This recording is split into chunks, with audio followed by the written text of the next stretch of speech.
employers always say that they don't have enough Canadian experience.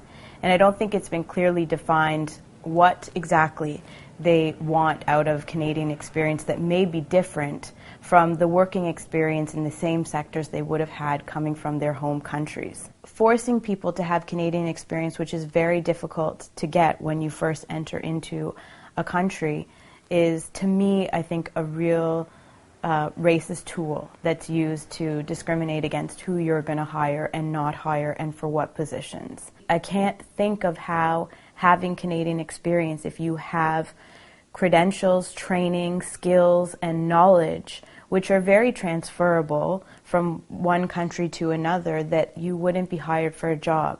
I understand in the trades that it's not necessarily regulated from one country to another, so there may be some upgrading that's needed, or skills qualifications, which people should be able to access. But to not hire somebody because they don't have experience working in Canada, I don't think is a valid reason for not giving somebody that initial experience or hiring them.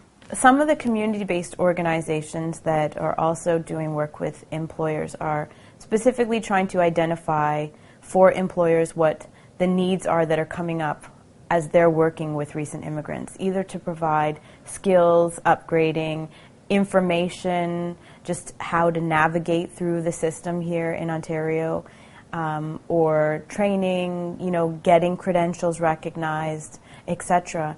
And so employers are listening, but aren't responding as quickly as these community-based organizations and agencies would like.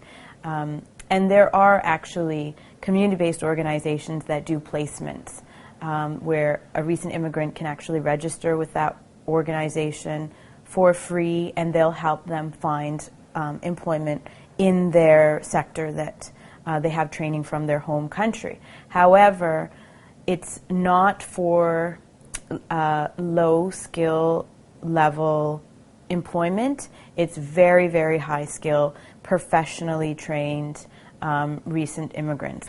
I think thinking about racialized immigrants entering into not only the labor market, but more specifically the labor movement, the culture of the labor movement is also a huge barrier for people.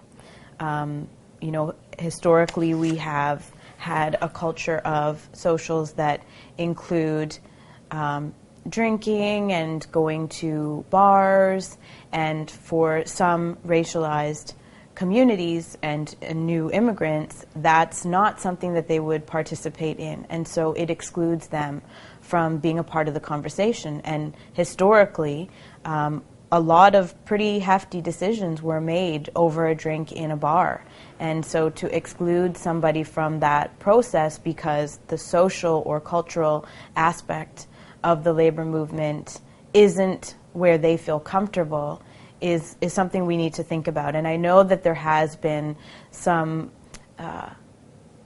changes around that in the last little while, but it's still, the boys go out and have a drink and, talk about the future of the union or the movement, and that is not appropriate now with the changes in who we want to come into the movement and participate, and whose movement this is. So we need to foster a culture in the labor movement that not only creates opportunities for workers of color, but then supports them while they're in these positions, so that they don't become tokenized, so that they don't become voiceless, and that they can actually facilitate change to happen at the top.